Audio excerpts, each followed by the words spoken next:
Okay, now let's talk about Fairplay for all. Roy, recently we heard that Angelica has been called up for the under 14 training pool. How do you think about that? Supposedly she's the among the girls in your or the kids. She has impressed the most. She has got probably the best experience so far. She trained with David Beckham a few years back. She had a picture with him. Yeah, What do I you was think? jealous of that one. That was outrageous. Actually, I had Dan Palami sponsor the kids, 10 of our kids, to join in the training clinic when David Beckham was here with LA Galaxy, which was awesome. But yeah, she's now joining the training pool. There's 32 players that they've selected from the whole of the Philippines, so they've gone to even the provinces and selected the best ones from the entire country, which is great. And she's been selected. She's only been playing 2 years, and so we took 4 of them down for the tryouts. They held at San Beda. I brought a 9 and 11-year-old, the 2 sisters. It was just for the experience more than anything, but it was really great to see their progression, how much they've improved. Because one of the trainings that they did was they kept the keeper the same, and then they'd rotate the 2 outfield teams. So it'd be 4 against 4 outfield-wise. And they were really holding their own against the best teams in Manila. You've got Nomads girls there who are fantastic, Singapore school girls. You've got some of the best girls teams in the country at that level. And they were holding their own despite being, 2, 3, 4 years at times younger. So that was great. And Angelica was called back. We found out on the Facebook page of the Philippine Football Federation. So she's in the 32. They're going to announce yet when that training camp will be. It'll probably be, I don't know, maybe the BG Turf or Rizal or something. But she'll be with them at the training camp, training with the team, and then hopefully she'll make the final cut. And that's for the AFC Under 14s Championship in June. Basically, that's big news from Roy. Yeah, Inko, absolutely. how do you think of the progress since we already discussed the U team now? Let's talk about the less fortunate kids. You talk about that the likes of Pele, Maradona, and the others go through poverty. Now we see kids here in the Philippines as well rising up on football, even the most less fortunate ones. How do you see that it's been also another stepping stone for them if they want to reach their goal through football? You know, not having come from a background like that, it's difficult to grasp and comprehend what these kids go through. I mean, we just heard a story, off air, trying to understand a bit about what goes on. A young kid who's orphaned, and then he lives this life of going out and having to pick up rubbish, and has a life that he aspires to and he lives through, and it's through football.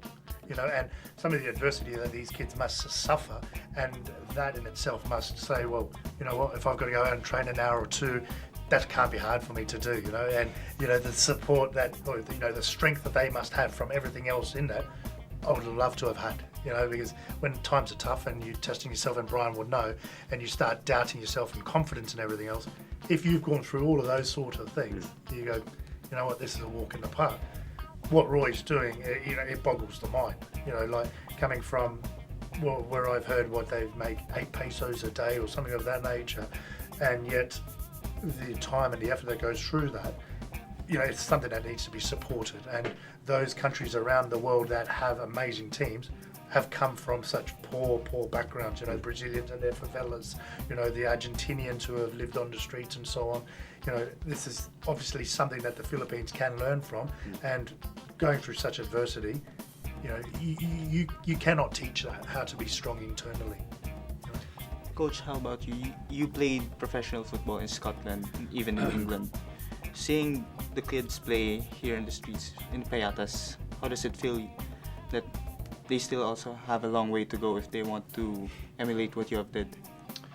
Yeah, no, as Enko says, it shows unbelievable strength of character, and it's a place that I've said to Roy, obviously I'd like to go down and visit. I've only really been in the fort, and it's just a different world altogether to see that, and it's an experience that I would like to go and see, and if there's anything you do to help, then you would like to do that. But in terms of, from that level to the next, I was actually fortunate enough to go down to Manchester United training ground, and a conversation with Alex Ferguson, and he was talking about his players in terms of the characters he had, and he was talking about the twins, the Fabio twins, the Brazilian boys in that team, and he was mentioning in terms of missing training session, the fittest people in the whole squad, never missed a day's training, just because maybe they've been brought up in Brazil. All they did morning, noon and night was play football.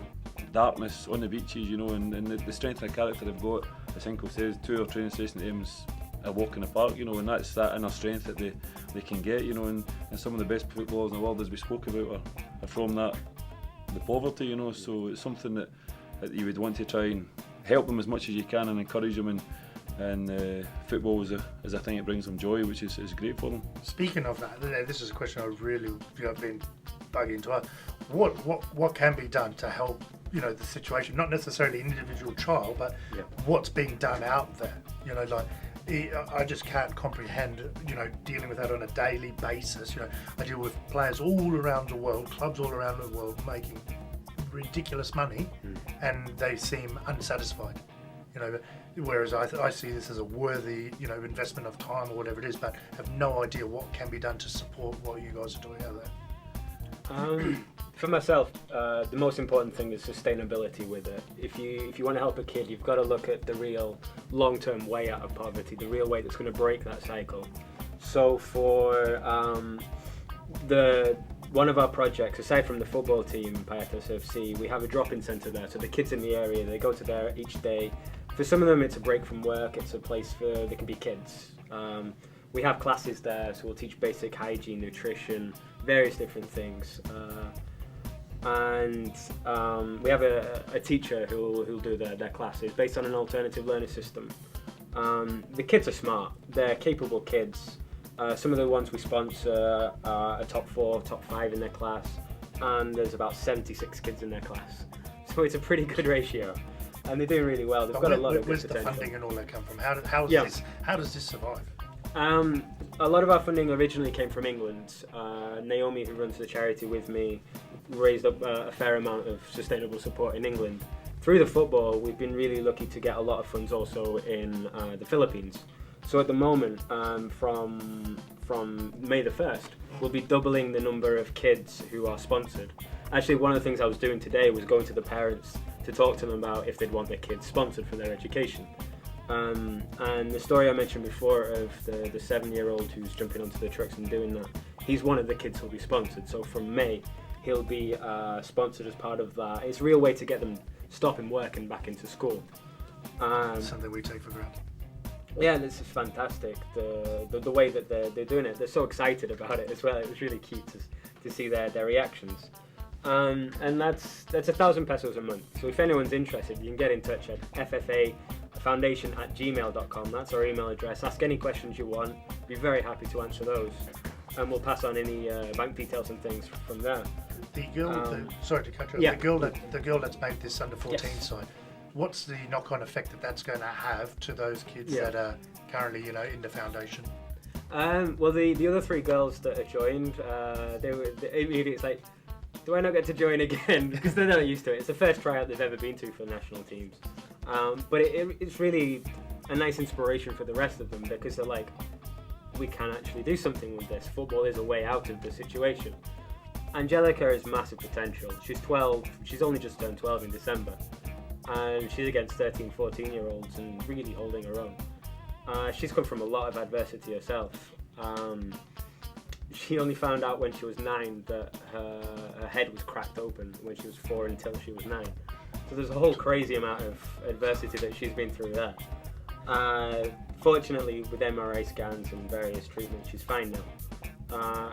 And just after 2 years of training, she's in the training camp for the national team.